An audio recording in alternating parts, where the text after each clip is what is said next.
네, 안녕하십니까. 알것 중독자 부르기입니다. 음, 어제에 이어서 오늘도, 네, 가족 시리즈 중에, 어머니에 대한 이야기를 오늘은 마무리할까 합니다. 왜냐면, 물론 어머니, 가족 이야기 하면 한도 끝도 없죠. 네, 그래서, 너무, 노래 좋죠? 너무 아픈 사랑이 아니라고. 네, 너무 자책하거나, 그런 거는 아닌 것 같아서, 네, 그냥 제 마음을 조금 정리하는, 그리고 이렇게 뼈대를 잡는, 방향성을 잡는 그런 정도만 정리를 하고, 제가 누구한테 만약에 긍정적인 메시지를 보내지거나, 그럼 저는 누굴 가르치는 것도 아니고, 제 정신과 제 마음을 정리하는 거고, 음, 그럼으로 인해서 만약에 선한 영향력이 된다면, 어느 분이 보더라도, 혹시라도 된다면은 그것에 감사하는 거지, 네, 그런 거라고.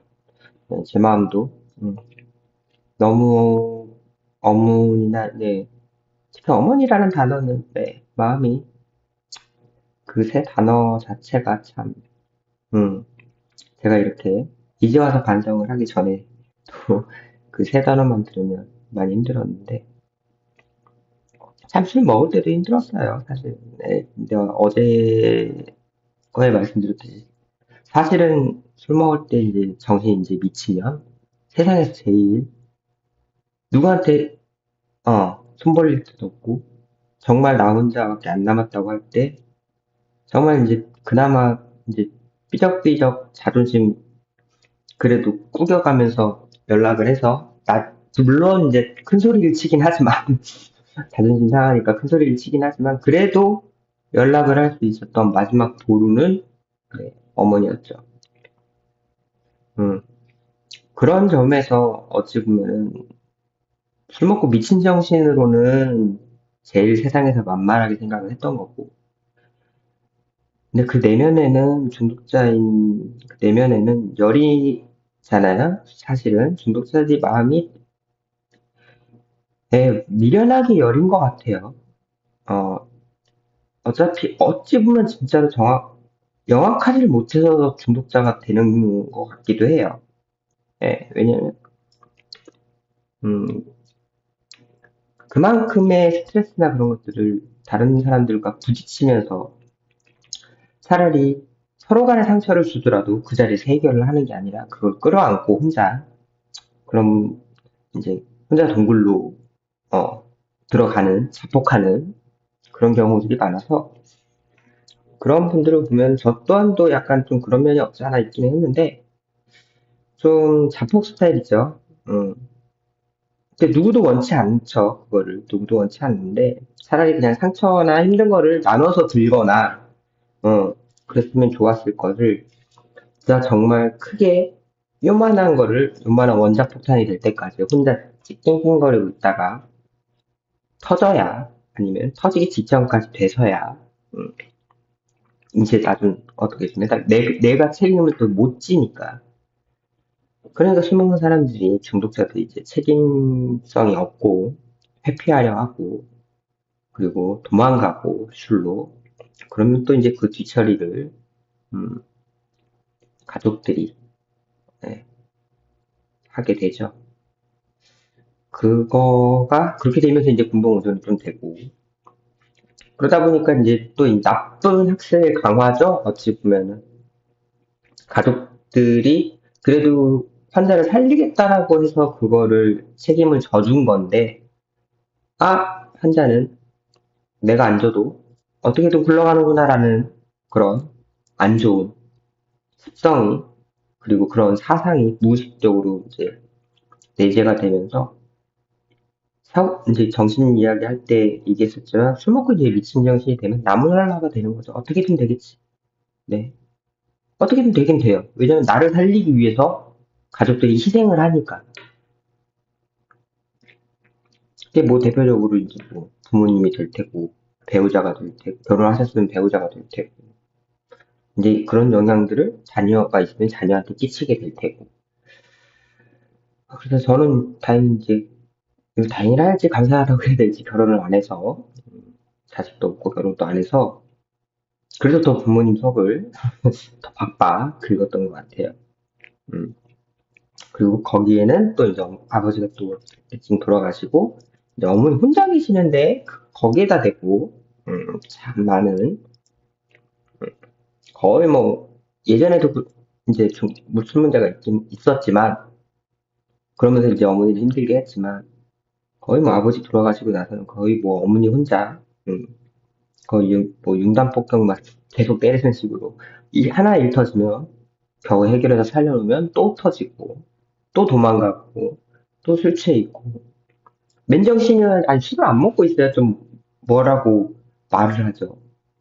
혼내기라도 하죠. 혼낼 수도 없는 상태로 술 취해 있으니까, 얼마나 답답하셨을까 싶어요.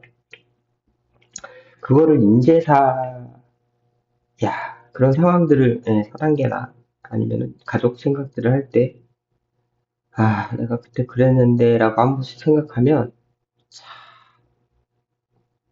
음, 정말로 그거가 자괴감이 든다라는 표현이 맞는 것 같아요. 정말로, 왜 하냐, 왜 사니? 라는 생각이 들어요. 근데 그런 생각을 자꾸 하면 안 되겠죠. 또 이제 부정적이니까 그런 것을 인정하고, 이제 사과하고, 네. 저도 이제 그랬던 적이 있었다. 분명히 인정하고 사과하고, 다시는 그러지 않는, 그런 회복의 길로 들어서, 이제는 그렇지, 그런 삶을, 반대되는 삶을 사는, 그런 거를 인지를 하고, 제외된 걸 인지를 하고 해야 되는 건데, 참 거기에서 희생을 많이 당하는데 저 같은 경우에는, 다른 분들은 또 이제 거꾸로 아버지가 될 수도 있고, 어떤 분들은 배우자가 될 수도 있고, 어떤 분들은 또 자녀가 될 수도 있어요. 네, 근데 저 같은 경우는 솔직히 뭐 아버지에 대해서 얘기할 때도 말씀드렸지만, 참 어머니한테, 제일 오래, 제일 크게, 제일 많이, 음, 상처를 주셨던 것 같아요. 그러니까 크기상이나, 음, 그러니까 범주상이나 아니면 뭐 깊이상으로 해도 제일 많이 뭐 했겠지만 한 것 같고, 돌이킬 수 없는, 그 주워 담을 수 없는, 그리고 세상 누구도 하지 않았던 그런, 지금은 입에 담을 수도 없는, 머릿속에 생각하기도 싫은 그런 발언들도 수쳐먹고 서슴지 않게, 예, 거의 뭐 가슴을 난도질, 어느 정도 술 먹으시는 분들은 공감하실 거예요, 솔직히. 근데 그 정도 난도질보다 더 했어요, 저는 사실. 네, 인정합니다. 예, 정말로 저는 난도질 어마어마하게 했어요. 참 그 상처를 제가 알아드릴 수가 없을 정도로, 뭐 어제도 뭐 신에게, 해야 된다라고 말씀드렸었지만, 신이 아니면 정말로 그 상처를 어루만져 줄 수 있는 분은 없을 것 같아요. 제가 아무리 지금 이 정도가 아니라 아예 사람이 180도 바뀌어서 옛날에 어머니가 처음 나와주셨던 그 순수한 때로 돌아가서 지금부터 어머니가 돌아가실 때까지 제가 효자로 산다고 해도, 우리나라 말고 세상 유명할 정도로 효자로 산다고 해도 그 상처를 제가 안을 수는 없어요. 예, 그 정도로, 상처를 주셨어요. 그래서 참 신한테, 하나님한테, 저는 하나님한테 기도를 드리고, 용서를 드리고, 그리고 지금부터는, 네, 어쨌든 간에 어머니가 120살까지 살 때까지, 제 소망이죠. 네, 그때까지 그렇게 보상을 하고 싶어요. 근데 9단계 보상이라는 거가 짠 하고 하는 게 아니라, 네, 제가 이렇게 천천히 변해가는 것부터 시작해서, 변화되고 조금 나아지는 삶을, 음, 그리고 너무 꼭 상위권을 원하시지도 않을 거예요. 그냥 온전하게, 평온하게, 예. 어찌보면 진짜로 남들이 사는 것처럼 그냥 평범하게. 음, 그거가 제일 보답할 수 있는, 제가 보상으로 꾸준히 드릴 수 있는 그 방법이 아닐까 생각해요. 오히려 제가 욕심내고, 어, 막 눈치 보고 더 해드려야지. 내가 옛날에 이랬으니까 이런 거는 눈에 보이기 위한 이런 거는 오히려 더 필요가 없을 것 같고 꾸준하게 그냥 제가 제 자신을 오히려 역으로 제 자신을 다듬어 가고 제 자신이 온전히 쓰는 거를 보여드리는 거가 저로서는 할 수 있는 최선의 보상인 것 같고 그리고 이제 나머지는 신께 하나님한테 기도드리면서 음, 회개하고 어머니의 마음을 하나님께서 알아주시고 제가 못하는 부분을 감싸 안고 예, 토닥거려 달라고 위안을 어머니께서 드리라고 어머니의 마음의 평온함을 에이, 이제는 아들로서 평온함이 깨지지 않기를 음, 그렇게 기도드리고 저도 그렇게 행동을 하는 거가 음, 제일 어찌 보면은 이제 이어질 동생 이야기도 그렇지만 동생한테도 가족이니까 똑같이 해야 될 것 같고 아버지는 또 이렇게 말씀드리면 아버지는 서운해할지 모르겠지만 우선 돌아가셔서 제가 해드릴 수 있는 게 없으니까 하지만 네, 하늘에서 지켜보고 계실 거라고 믿고 아버지한테도 똑같이 음, 제가 변해가는 거를 천천히 변해가는 거를 그리고 회복해 나가는 거를 그리고 너무 잘할 거라고 하는 것보다 어떻게 잘하겠어요. 벌써 30년이라는 시간을 술 먹으면서 일반 사람들보다 뒤쳐져 있는데 그리고 정신적으로도 성인 나이로 낮아져 있는데 이거라도 쫓아가는 것과 예, 어마어마한 거죠, 사실은. 그렇게 하기 위해선 저도 많이 지금처럼 평온하지만은 않기도 할 거예요. 예, 많이 힘들기도 할 텐데 그런 와중에도 네, 또 이제 가족과의 갈등도 또 있을 수도 있고 하지만 그럴 때는 이제 옛날처럼 그렇게 술 먹고 미친 그런 걸로 해결해 나가는 게 아니라 서로 간의 정직과 음, 그리고 솔직함으로 그리고 오히려 내가 이렇게 하면 얘가 이러지 않을까라는 그런 거 없이 오히려 감정적인 건 빼고 내 감정이 이렇다는 그런 솔직함, 그런 소통으로 인해서 관계를 온전하게 이루어 나가는 그런 단계가 정말로 필요할 것 같고 그런 거는 네, 저도 노력을 하고 해야겠지만 정말로 하나님한테 비는 수밖에 없을 것 같아요. 음, 참 어제도 말씀드렸던 것처럼 신에게 모든 것을 예, 책임을 넘기는 또 이제 그런 무책임한 그런 것 같지만 이제는 사람한테 맡기는 게 아니라 사람들이 내 뒤처리를 해주겠지가 아니라 그리고 신한테 그렇게 한다는 거는 저 또한도 다른 부분으로 신에게 하나님한테 기도를 하고 저 또한도 변해야 행함이 있는 믿음이어야 실천을 해야 그 기도를 들어주실 거니까 그거에 대해서 노력을 많이 해야겠죠. 그래서 어머니 이야기는 뭐 아버지 이야기처럼 더 디테일한 말씀을 못 드리는 게 너무 난도질을 많이 해놔서 음, 사실은 음, 그래서 그래요. 너무 난도질을 많이 해놔서 어제 분명히 그렇게 얘기를 해놓고 오늘 정리를 좀 하겠습니다라고 말씀을 드렸는데 도저히 정리가 안 돼요.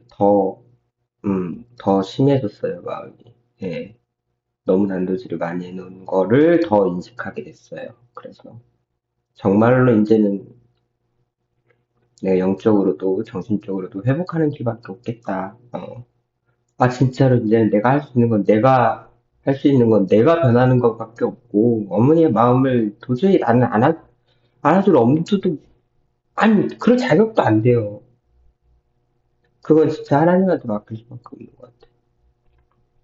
핑계나 전의가 아니라, 진짜로. 책임 전가가 아니라, 그 상처를, 그러니까 있잖아요. 왜냐면, 어느 정도 자취는 집에서 이제 반창고를 붙이든, 아니면 빨간 약을 바르든 하겠는데, 너무 많이 찢어져 있으면 병원 가야 되잖아요. 사람 불러야죠. 전문의 불러야죠. 어, 제가 할 수 있는 게 그 범위를 너무 넘어섰어요. 어머니한테. 동생도 마찬가지고 사실은. 참 가족한테 해를 끼친 거라는 것 자체가 남보다 더한 것 같아요. 음, 가깝다는 이유 하나로. 그리고 그, 뭐라 그럴까요? 원망. 왜 원망을 그렇게 했을까 싶어요. 지금 생각하면. 다 내가 그런 건데. 왜 그렇게 원망을 가졌을까? 참 미련하게.